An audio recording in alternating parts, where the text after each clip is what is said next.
to start the meeting.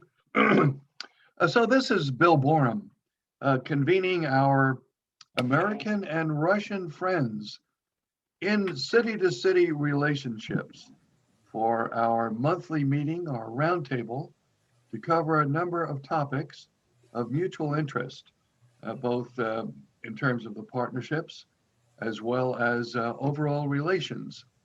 So welcome all. We've got quite a lineup here, all the way from San Diego, all the way out to Ekaterinburg. So that's quite a span of geography.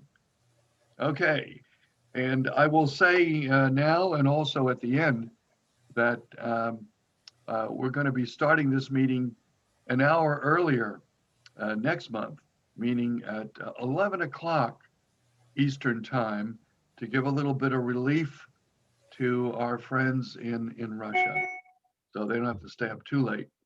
Okay, well, that's a big country, 11 time zones. All right, so welcome all, and we're delighted to have two speakers today.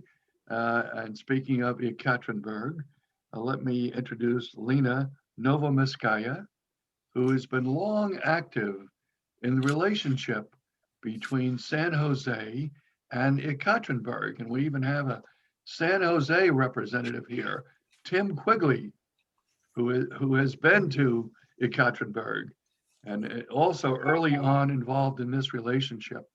So Lena has been with the Sister Cities Project, but she's also been instrumental, and probably in a way that she would be shy to admit to, a leader continuously involved in the development of Rotary in Russia. So that's an organization that some of us are in, and I thought I'd give her the opportunity to talk about the development of Rotary in Russia, with a view to there may be some partnerships within our city relationships that could be produced productively. Yes. All right. Okay, so Lena, tell us about Rotary in Russia. I was in. I checked. I didn't check in because I came in. Yeah. Oh, I think someone I was here. Someone's on the phone. Natala Leva. Hello. Well, there we go. We're okay. All set. Lena, hello. Take it away. Take it away. From Russia. Hello from the center of Russia, from Ekaterinburg. I want to say a few words. Maybe somebody have heard about Ekaterinburg, somebody not, but I am inviting everybody to come because this is a very interesting city. Ekaterinburg is situated on the border between Europe and Asia. And if you ask me whether I am Asian or European, I would say I am Asian because we are in Asia. Yes, but we are Asian with European culture. Also, the city is the capital of industry, economics, education, and culture. And a very famous exhibition expo is held regularly every year when the most progressive and the biggest factories and companies from Europe and Asia come to our city. The city is also known that it is the birthplace of our first Russian president, Boris Yeltsin. And he was raised here. He went to school and he started to work in our city of Ekaterinburg. The city, unfortunately, is famous for its sad history because, as you probably heard, that the Russian Tsar Nicholas II and his family were executed here. And now we have the Church on the Blood and a big memorial in memory of Nicholas II and his family. And I think that our city is also famous because our sister cities will be celebrating 30 years next year. 30 years is a big anniversary for us. And also our city is famous because we have 4 Rotary clubs in our city, 4 Rotary clubs. And Rotary clubs were the result of sister cities relations and Center for Citizen Initiatives programs, which we are proud of. Speaking about sister cities and Rotary clubs in Russia, I would say that the first Rotary clubs appeared in the end of the 80s, and sister cities were instrumental in forming Rotary clubs in Russia. The Mayor Lushkov of Moscow, the Mayor Sobchak of Leningrad, now St. Petersburg, and also the Mayor of Irkutsk, they formed the first Rotary clubs. So the first Rotary clubs, Moscow, St. Petersburg, and Irkutsk. Now we have 27 Rotary clubs in eastern part of Russia and 54 Rotary clubs in western part of Russia. Western part of Russia and like Ekaterinburg is in the middle. You know that a very small city not far from Ekaterinburg, Snezhensk, they started the Rotary clubs after sister city with Livermore in California. So I think this is a very interesting relations between sister cities and Rotary clubs, and we need to look at into it more carefully and find the ties, find the Rotary clubs in which cities they are and sister cities, so that we shall push like more sister cities with the help of Rotary clubs and Rotary clubs with the help of sister cities. I think this is the brief introduction. If you have questions, I will be happy to answer them. Well, let me first, Alina, thank you very, very much for giving that overview.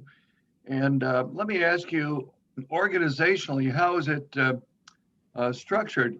Is there one, in effect, one overall Rotary Club or two, as far as Russia is concerned? How is the structure?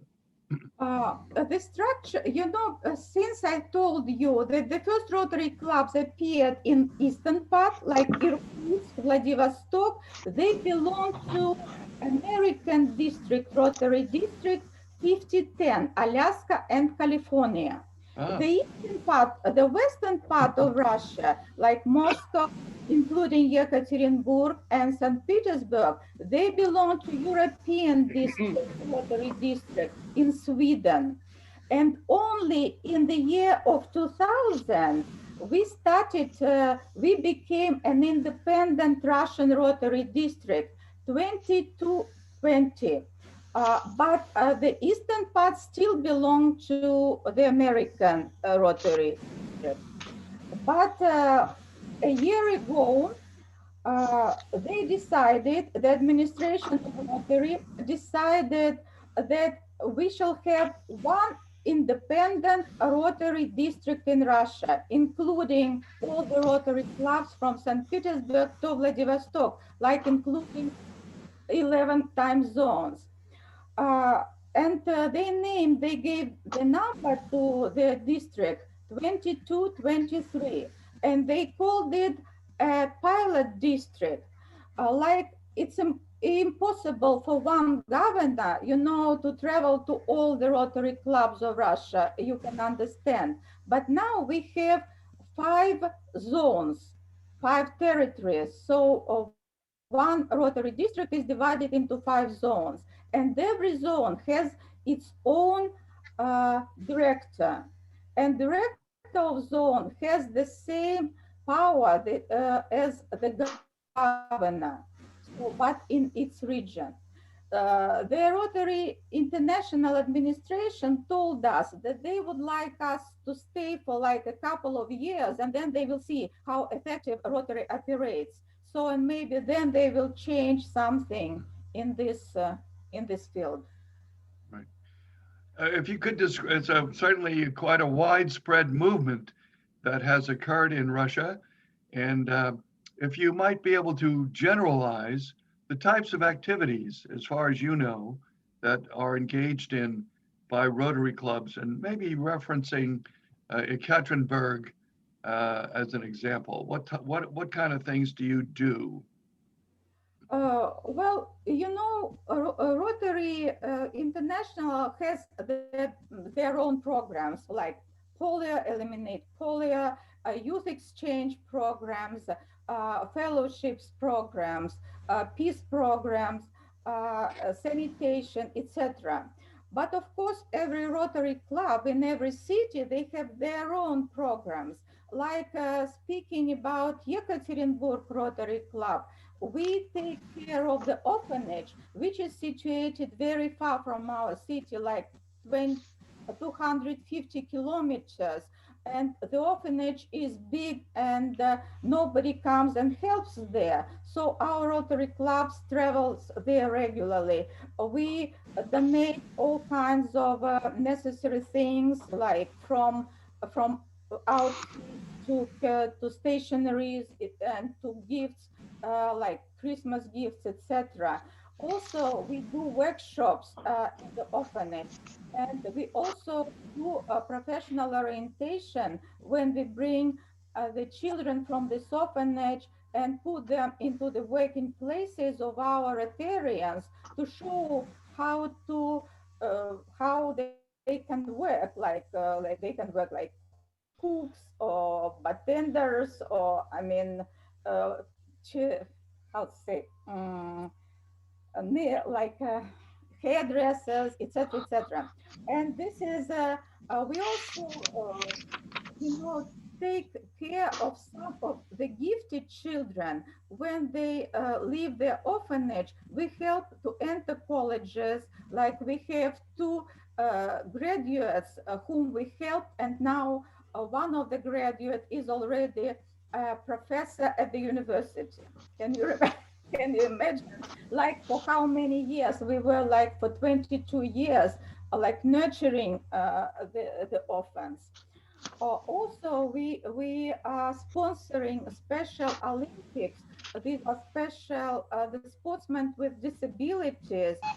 We help them with the uniforms. Also, we pay their travel when they go to all kinds of competitions. Also, we have the disabled center, which is called Благое дело, or for we help them. We raise the money to make workshops there so that the disabled people work there. Also, we presented, we set up an elevator in the building. It's 5-story building so that the people with disabilities can move there. We give them computers and those all kinds of stationaries when they need. So we we really do have a lot of charity projects, but also we support the Rotary International Foundation because like um, 20 people, 20 Rotarians of our Rotary clubs, they are Paul Harris Fellows, and some of them are Paul Harris already for 2 or 3 times. So we give money so that they will, you know, uh, do all kinds of Rotary International projects. But also this year, two groups came to us, one group from Sochi and another group from San Diego, California, and asked, we really heard a very good words about your club, and we want you to sponsor our new clubs. Uh, so we are sponsoring new Rotary clubs, like in Sochi, uh, Rotary Sochi Center Club, and in San Diego, the club is Russian-speaking San Diego. So we do a lot of work in this field too. So this is about our Rotary Club, but other Rotary clubs, they have all kinds of charity activities as well. Well, that was an astoundingly impressive story of all of your activities there in Ekaterinburg in particular. So thank you very much. Well, that certainly gives a lot of ideas to people. So we've got time for a couple of questions to Lena. And if anyone would have a question, just unmute yourself and quickly ask it. Any other questions from Russia or US? Hi, this is Linda Carlson. I'm a Rotarian from Canyon City in Colorado. I also speak Russian, near Mnogo-Peruski, but and I've been to Russia several times. We've had a sister city with Canyon City. It is Valdai in Russia, midway between Moscow and St. Petersburg. Our organization has had a relationship for 26 years. We sent more than 100 students over and received more than 100 adults and received more than 100, including administrators, police, nurses. It's a very strong and vibrant organization. We would love to get involved with you we've tried to create a Rotary Club in Valdai, but they truly can't afford it. That's the biggest problem. And the nearest one is in Novgorod. Do you have any suggestions? Oh, the main thing, I think it would be good to start with those people who traveled on exchange to Colorado. So they formed the group, then we can talk to them and explain about Rotary clubs, about our structure, how we operate, what we need to do, about all kinds of official documents. I mean, we can do that because we have all the norms and the suggestions. So if you give us the names and the contact information, I would be happy to contact them. What's the best thing? How can I contact you? I think Bill has all my information. Okay. Yeah, Lena, if you would, there may be people that have questions or comments. If you would not mind, put in the chat box your email address. Just put Lena and your email address, if I may suggest that. Okay, good, I will. And send it to everybody. And of course, what I do is I convert the chat information to a Word document and send it to everyone on our list. And anyone who did not receive a reminder from me, but somehow came into this meeting, we're welcome to you. But if you want to be on the list for future meetings, say that in the chat box. Say, add me to the list. But Lena will add her name and address. I see she has done that. Maybe one more question. So Bill, Oh, there's Tim. Tim. I just want to make an introduction, and that is Kathleen Roche-Tansey of San Diego has been a long-time Rotarian, and I wanted to introduce her and Lena just because of your comments on your connection with Russia, San Diego. And Tim, I will add that my husband was the founder of the Vladivostok Rotary Club.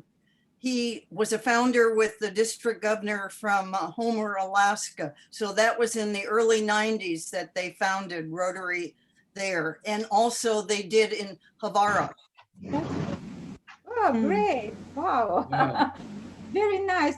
But yes, of course, any help as far as Russian-speaking San Diego Rotary Club you can provide. I mean, it will be just very, very necessary for us, and so that I can give to our people so that they can contact. It will be easier because, well, I think we need to have a sponsor Rotary Club in San Diego as well.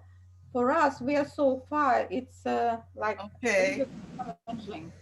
Okay. Well, I would like to know the name of the Rotary Club in San Diego that visited in Ekaterinburg.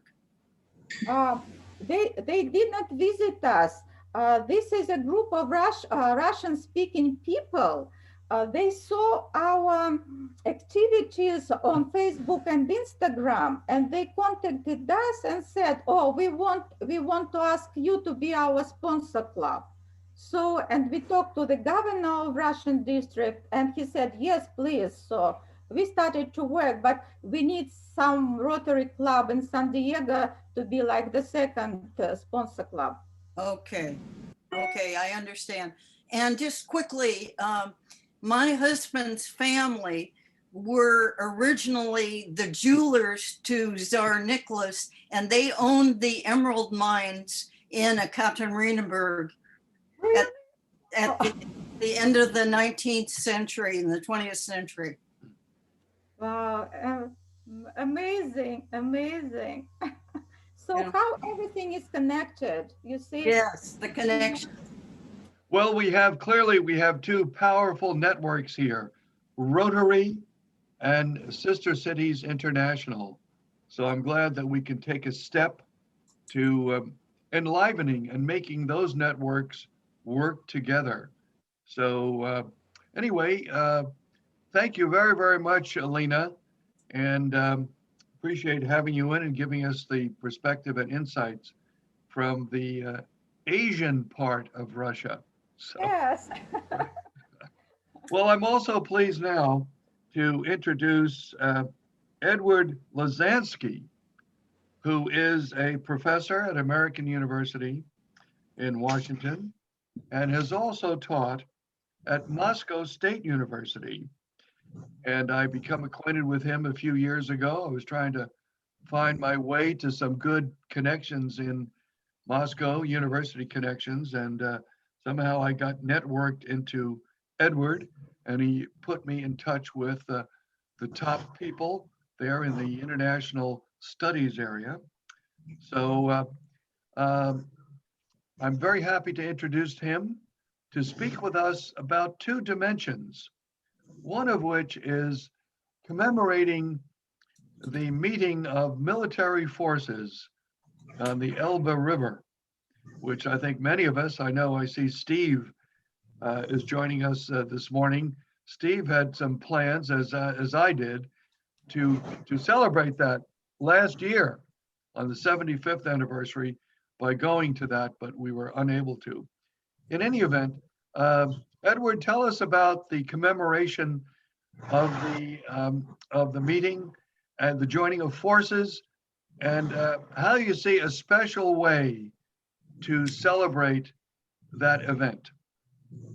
Okay, thank you. Welcome from Washington. And if you let me share the screen, I prepared a couple of slides just to make it easier. Is it okay?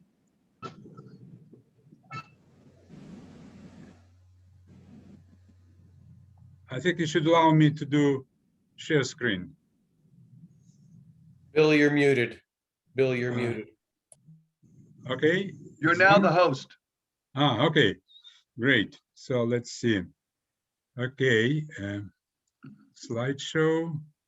Okay, from beginning. Can you see it? We don't see it. I think you got to do share screen first.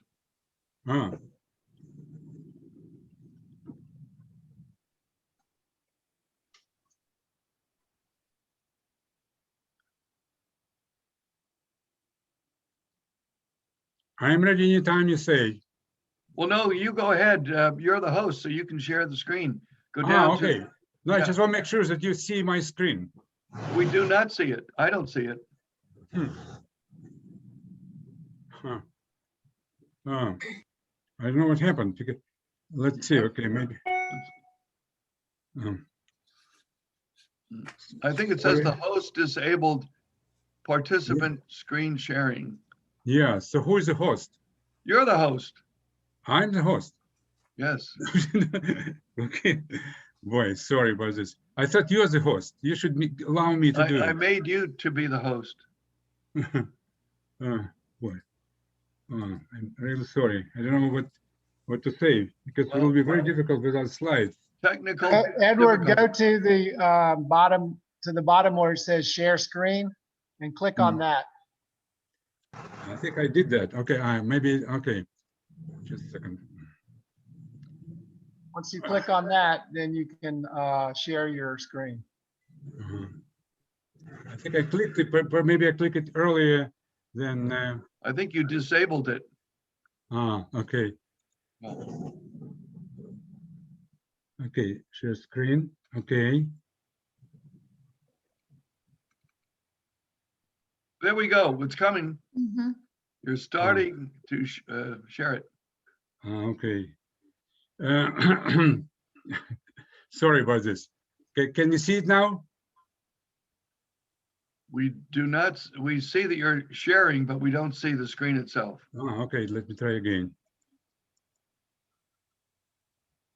There we go. Okay. So now you see it now? We see your PowerPoint. Yeah. There we go.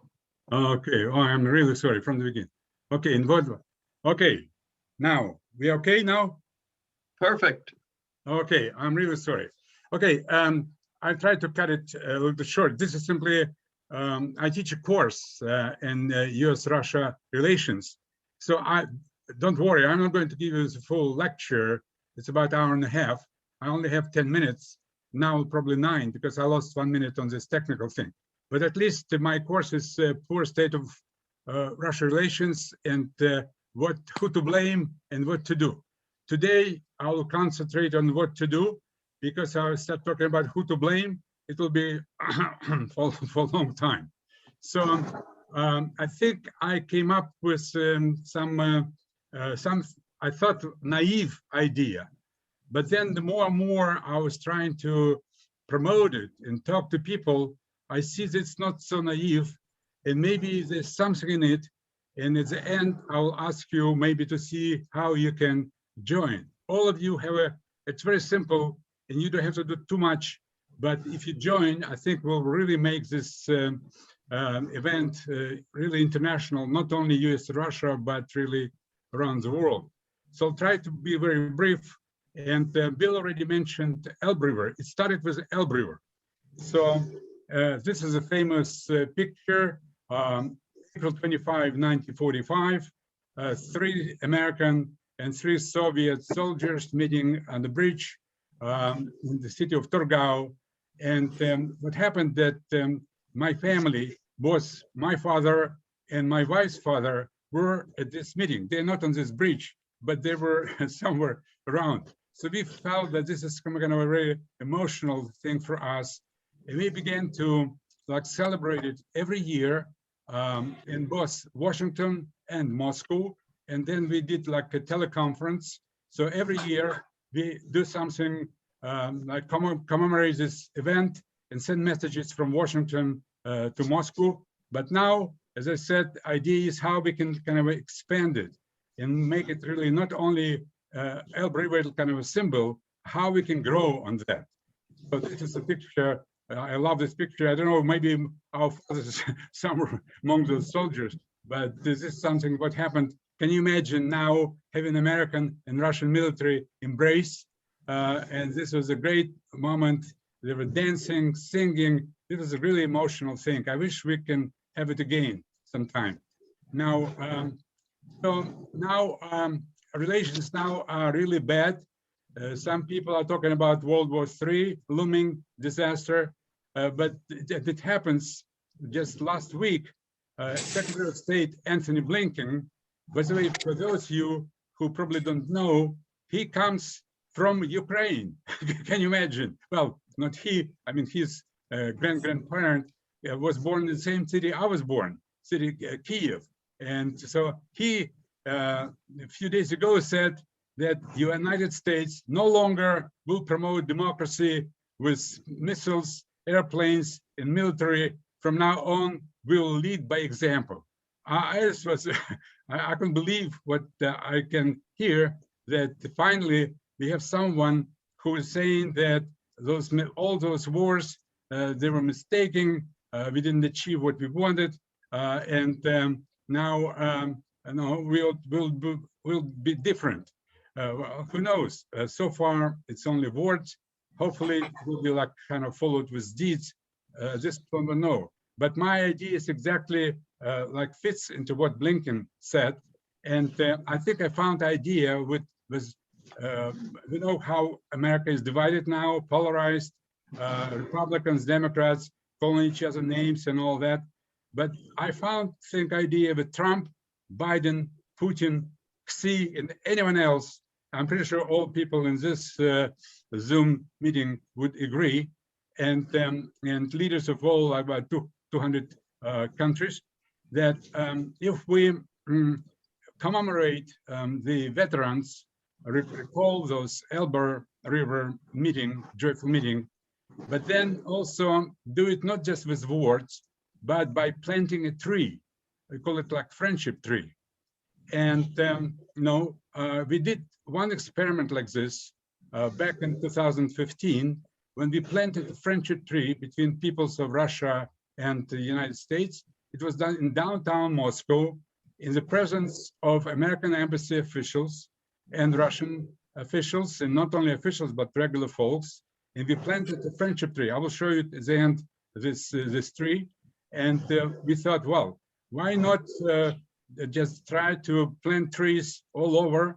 And at the same time, not only we will commemorate this meeting and friendship, but also we will reduce the CO2 in the atmosphere, because now we're talking about hard science. Not before we're talking about emotions. Now we're talking about hard science.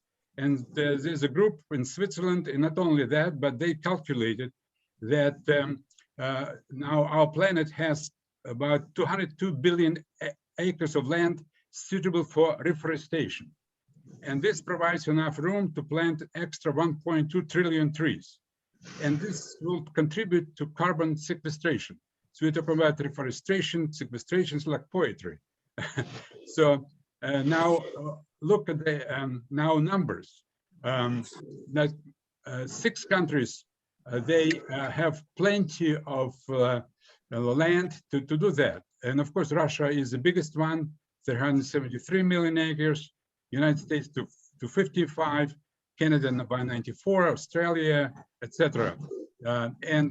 Now, of course, President Trump and Biden, they're on opposite side of barricades, so whatever, almost anything that Trump shares, Biden disagrees and vice versa.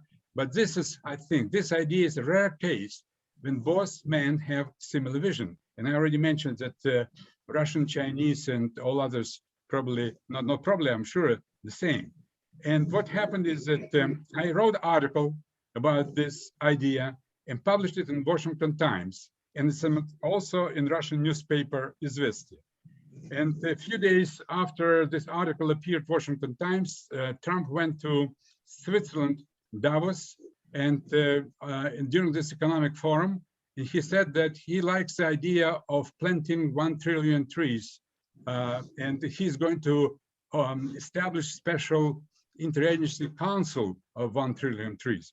I don't know if, frankly, I wish that my article kind of influenced him. Maybe he, it's probably a joke, but he's smart enough to understand it himself. But he went back to Washington and he repeated the thing at the State of the Union in the US Congress. I felt very encouraged. Now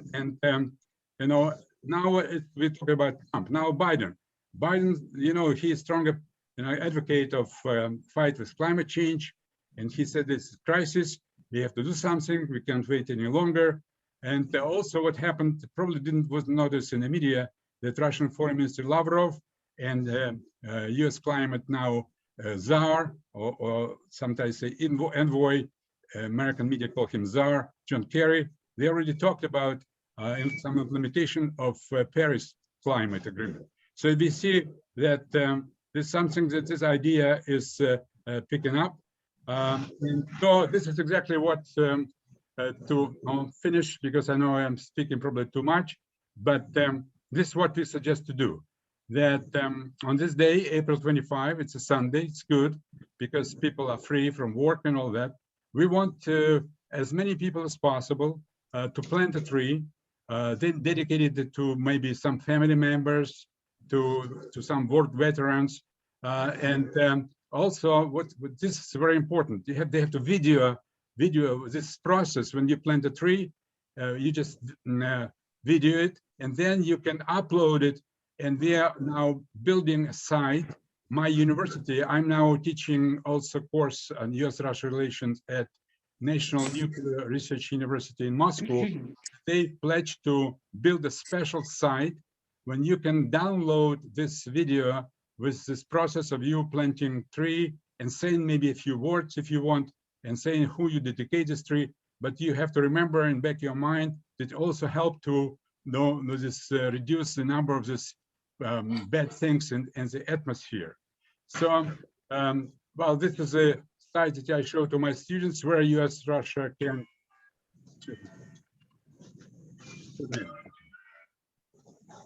I have to probably turn off my cell phone. This is a slide that I show to my students where we can cooperate instead of fight. This is the course I teach. By the way, the guy on the right is former head of the Los Alamos lab. So we are friendly with Stanford University, and Stanford University and my university, we have exchange program with students. And Zikri Hacker, professor, he is now professor at Stanford Department of Physics, but he was head of the Los Alamos lab. And this Los Alamos lab, you know, produced nuclear weapons, but nuclear university, it's a major school which produces Russian nuclear experts. So we have, you know, some cooperation between nuclear scientists, Russia and the United States. This is how students at Stanford and our school meet. And now, I probably enter at the end. This is a symbol. This is downtown Moscow. This is the sculpture, the same sculpture you saw the first slide, meeting with the Elbe. On the left, we have United States General Bruce McClinton. He was at that time military attaché at the United States Embassy. On the right side, it's Alexei Leonov, famous Russian cosmonaut who flew. He was commander of Russian ship in Soyuz Apollo flight. So this is shaking hands. It's the opening of this monument. And this shows the tree that I promised you, friendship tree we planted downtown Moscow. On the right side, it's a US Embassy tweet. It shows me and cultural attaché Andrew McLean. We are planting this tree. So I think this is, I think I said more or less what I wanted. And I hope that sister cities, Rotary, can join us. We have plenty of time to prepare. Planting a tree, it's not a big expense. It's but you'll get really emotional event. Believe me, when we planted this tree together, it was such a great time. But then at the same time, we helped our atmosphere and save the planet. Thank you so much. Sorry for this technical interruption at the beginning. Well, Edward, that was an absolutely outstanding presentation. That is just fantastic, and so glad that you were able to get this up and running. Very inspirational and certainly timely. And I wanted to get you on here in March in advance of the April 25th commemoration date, so that we can individually and in our different organizations take some action that will set us on a new and hopeful course. So thank you very much. Please make sure that I have your email address, but put yours in the chat. Yeah, so I'll do it right now. Questions. Also, if you would send me the slide deck, and when I send out the message about the meeting, I'll include your slide deck in that message. Okay. Okay. So now, if you go over to my picture and see the three little dots in the upper right-hand corner, and you're going to make me the host because I want to be back in control. Okay. Okay. So what should I click on? Make host. Make host. Okay. Yeah, I did Click that. on me, and then it will ask you if you want to make me the host. And Yes, I hope okay, you'll say yes. All Yes, right. I did that. Yes. I'm learning. Very good. Well, let's see. We forgot to get your, let's see here, get the, we still are sharing. Okay. Okay, stop share. Okay, yeah, I did. I stopped You share. did. Okay. Well, very good. Mhm. Okay. Well, thank you very, very much. That's, I'm sure people will want to follow up in some Mhm. way with Edward on this great idea. Mhm. Okay. Let's see. Let's go on to another great idea that we're pursuing. And let me ask Dave Thomas to give us an update on the university's project. Dave, what's going on? Thanks, Bill. We're in the process still of collecting potential contacts at American colleges and universities to approach them to become involved in this process. This process is being spearheaded by Yuri Masai at the Moscow State University, and he's representing the Russian Rectors Union. And what they hope to do is to gather presidents from American universities who would interact with rectors from Russian universities to talk about issues they have in common, to potentially develop a virtual conference, and then once the pandemic clears up, to have actual face-to-face conference, the first one taking place in Russia. As of today, we've got contact information for 30 different American universities. We've had good responses out of some of those in terms of presidents or vice presidents for international affairs wanting to get their universities involved. We have finalized, or at least come close to finalizing, an approach letter to send to the presidents and vice presidents of various universities where we have contact information. And I believe Bill is going to have a conference call with one of those presidents sometime within the next week. And that's about where we're at with it. So we're still collecting information on American universities and presidents. For those of you that are in Russia, at this time, we don't need names and contacts in Russia because Yuri is taking care of that through the Russian Rectors Union. So if you want your university to get involved, just contact Yuri and he'll double check that your university is part of the Russian Rectors Union, and then he'll get your university involved. Well, thanks very much, Dave. That was a very encouraging update about what's been going on. And it's right on the mark, I think, of what we were hoping to achieve and be at this point. Bill, can I announce one other thing, please? Sure, absolutely.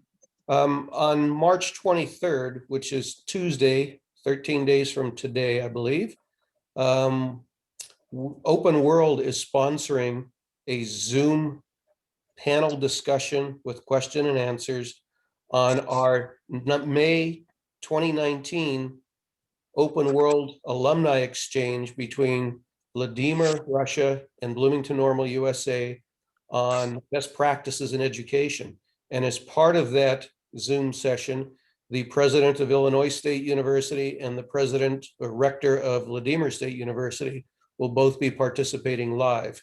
In addition, there will be people from the Bloomington Normal Sister Cities Association and the Vladimir Sister Cities Association participating. So if you want information on that, I'll stick my name in the chat. You can send me an email, and then when I get information on the link, I can send that to you. Very good. Well, thank you. So I've got, I am having another meeting of our university's project group, and I'll be conferring with Dave and Yuri as to what our agenda can be. And that was the call he was referencing next week. And that actually is going to be on Thursday, the 18th. And I've got over 60 people who want to be involved with that project. So we'll kind of round them all up. Many of them can participate.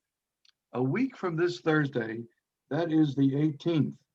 And if you haven't previously received notification of the university's project, please again put it into the chat and I'll add you to the notification list, which will be going out shortly. So very good. Thanks, Steve. Thanks, Dave, for that report. I also failed to, as Edward was concluding, I failed to thank Steve Kalishman for getting me together with Edward last week to make sure we had an opportunity to present his ideas to you. So again, thanks, Steve Kalishman, as always. He's been at this for more decades than he'd want to admit, anyway. So he looks a lot younger than how long he's been at it. So next, very briefly, let me bring up the other project that has been emerging, which is the Great Rivers Project, which is to coordinate between cities on the Mississippi River and the Volga River, activities of mutual interest. And I've been very pleased to have the interest and taking the lead by the city of Volgograd. And Maria Diva is with us today. I'm not going to impose on her to make remarks, but simply to say that she's been working with the mayor there to take some of the early steps. I see Maria there, to take some of the early steps to get this going. So we want to ramp up this effort. And in the last time we brought this up in our meeting, our roundtable, it was indicated that people wanted to have tributaries of the Mississippi participate, which would be the Ohio River and the Missouri River. So that would widen the dialogue and the potential for doing things together. And so if you think you're not on the list or want to be on the list, again, put it in the chat and say, Great Rivers Project, your name and your email address, and I will invite you to the meeting we're going to have next. Actually, I'm proposing a meeting on the 25th. 25th of March, we'll have our first group meeting to organize for the Great Rivers Project. And again, thanks to Maria for spearheading this with the mayor's office in Volgograd. Maria, if you wanted to say something, please do. You can unmute yourself. If not, thanks for your presence. Anything to say? No?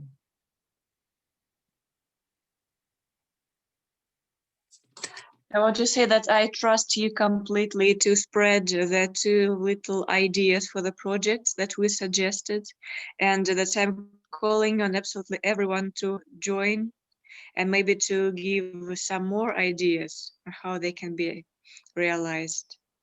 Well, very good. Yeah, I think the three directions we're going is economic development, secondarily tourism, which is part of economic development, but also environmental awareness, and then arts and culture. And the Maria has sent along some ideas for a student art exchange, which fits in nicely with sister cities. So thank you, Maria. Okay, let's say we have some remaining time. If anyone else would like to talk about any other ongoing partnership activities, or ask how these meetings can help you. So any particular comments, you can just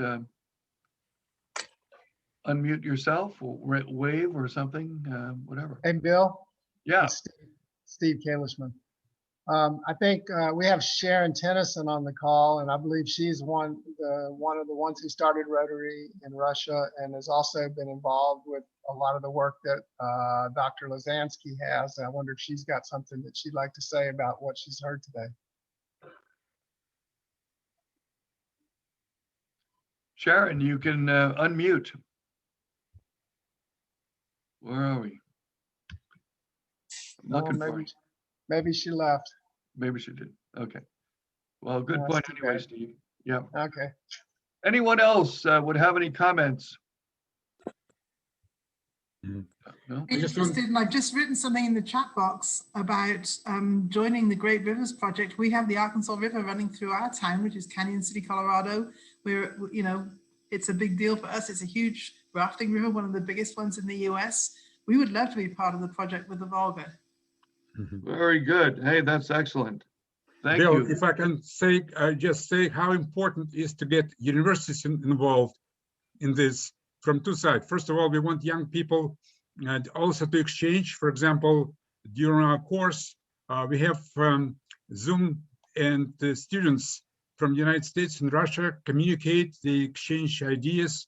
Sometimes they blame each other, but then they try to find who is to blame. I always encourage them concentrate on what to do rather than who to blame. But it's important that young people get involved. And also in terms of planting trees, universities, it's a great place because they don't need permission.